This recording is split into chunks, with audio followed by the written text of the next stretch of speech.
मन में कोई चाह है कि मैं ऐसा क्या करूं कि मरने से पहले मैं अपने जीवन के उद्देश्य को पूरा कर लूं, मैं मृत्यु से पहले अपने गोविंद को रिझा लूं, उनकी एक झलक पा लूं। धीरे धीरे करके बाल्यावस्था चली गई, युवानी आई, युवानी भी चली जाएगी, वृद्धावस्था आते आते तक भी ये मन संसार में उलझा रहता है। कबीर कहते काहे कारण मूल गवायो। मूल मतलब जो जीवन का मूल है वो जा रहा है। क्यों? क्योंकि बाल अवस्था, बचपन में कोई भजन करने लग जाए तो आसपास के लोग नहीं जीने देते, अरे अभी तो बच्चा है, अभी तो खेलने खाने के दिन है। जवानी में बोले, जवानी में अपना घमंड होता है, कौन भगवान, काहे का भगवान, ना बाप बड़ा ना भैया, सबसे बड़ा रुपया। उस जवानी में तो भाई यही दिखता है।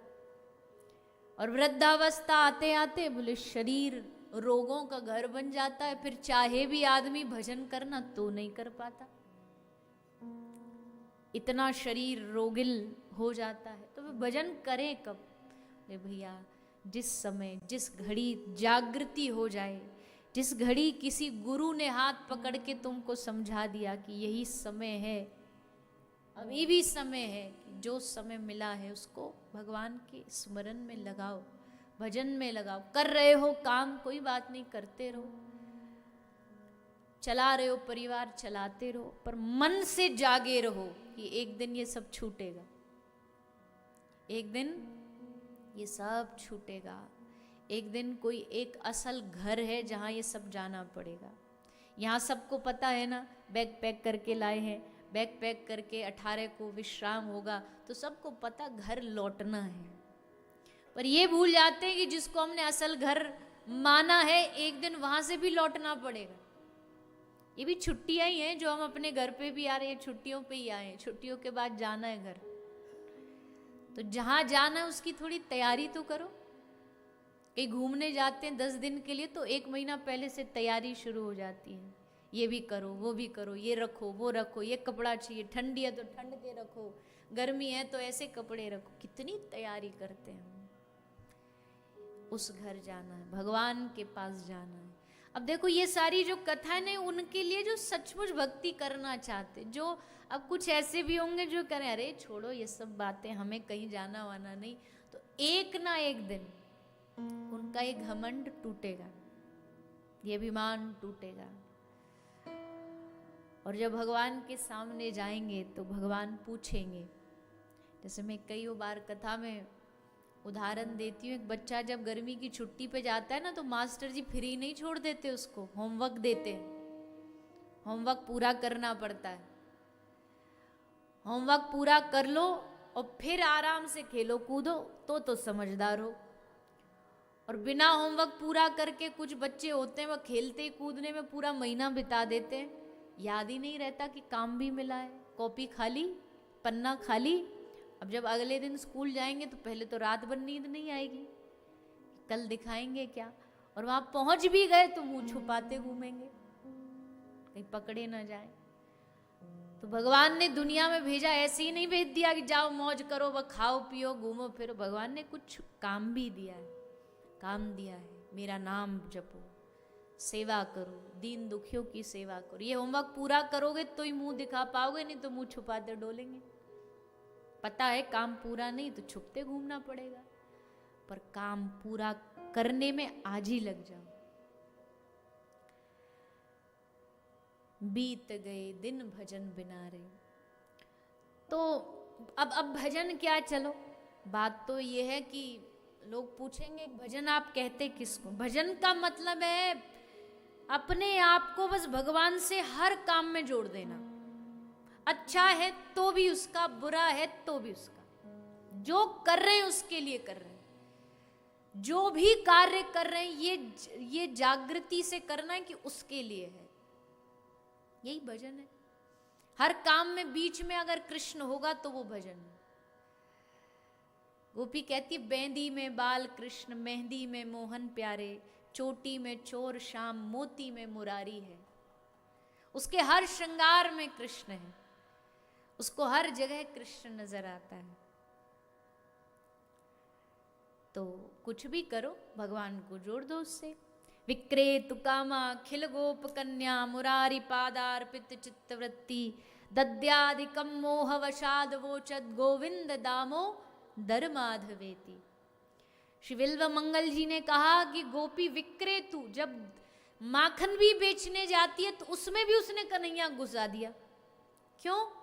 बोले माखन ले लो, माखन ले लो। इसकी जगह जोर जोर से कहने लगी माधव ले लो, माधव ले लो, गोविंद ले लो, कृष्ण ले लो, गोपाल ले लो। मुरारी पादार्पित चित्तवृत्ति, उसके चित्त में बैठा है कृष्ण। जिसके चित्त में कृष्ण बैठा होगा उसको हर जगह नजर आएगा। जिसके अंदर में भगवान होगा उसको हर कोने कोने में प्रभु की मूरत दिखाई देगी। इसलिए बस अपने आप को जोड़ना ही भजन है, अपने आप को भगवान से जोड़ना ही भक्ति है। और इसी जोड़ने का काम भागवत जी करती है। कह रहे हैं जन्माद्यस्य यतोन्वयादितरतश्चार्थेष्वभिज्ञ स्वराट, तेने ब्रह्म हृदयाय आदिकवै, मुह्यन्ति यत्सूरया, तेजो वारी मृदां यथा विनिमयो यत्र शर्गो मृषा, धाम्ना स्वेन सदा निरस्तु कुहुकं सत्यम परम धीमहि।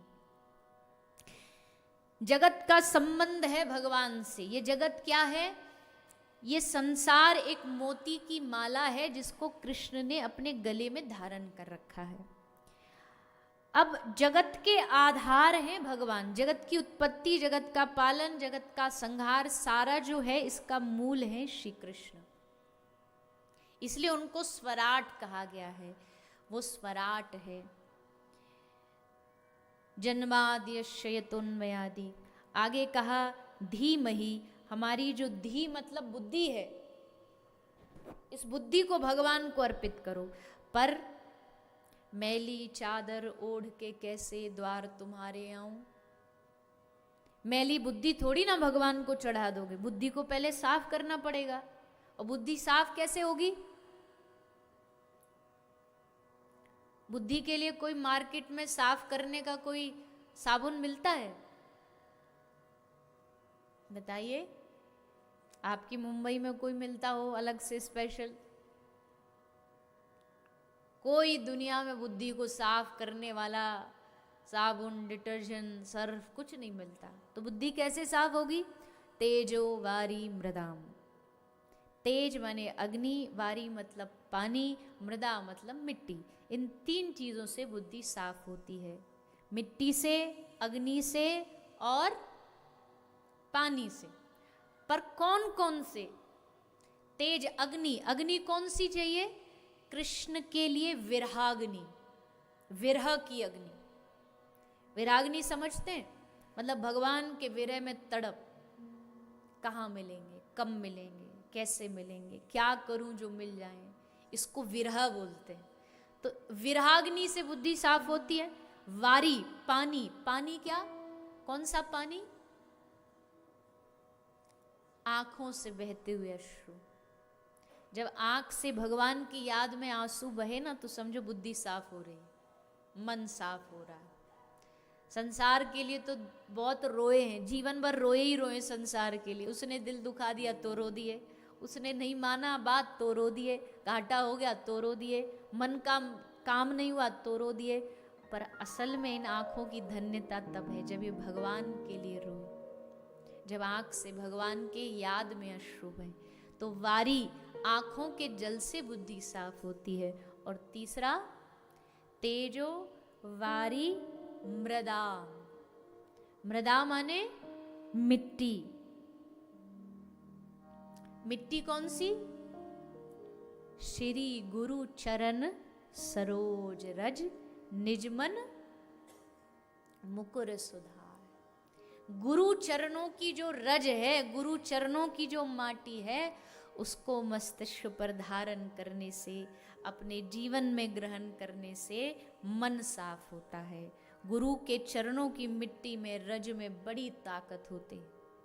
जिन्होंने गुरु चरणों की रज को माथे पे कभी लगाया हो ना, वो जानते होंगे गुरु के चरणों की रज में चमत्कार होता है। गुरु के चरणों में ही चमत्कार होता है।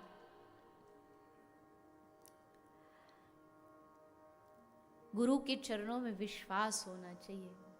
ये चरण नौका है जो भवसागर से पार लगाते हैं।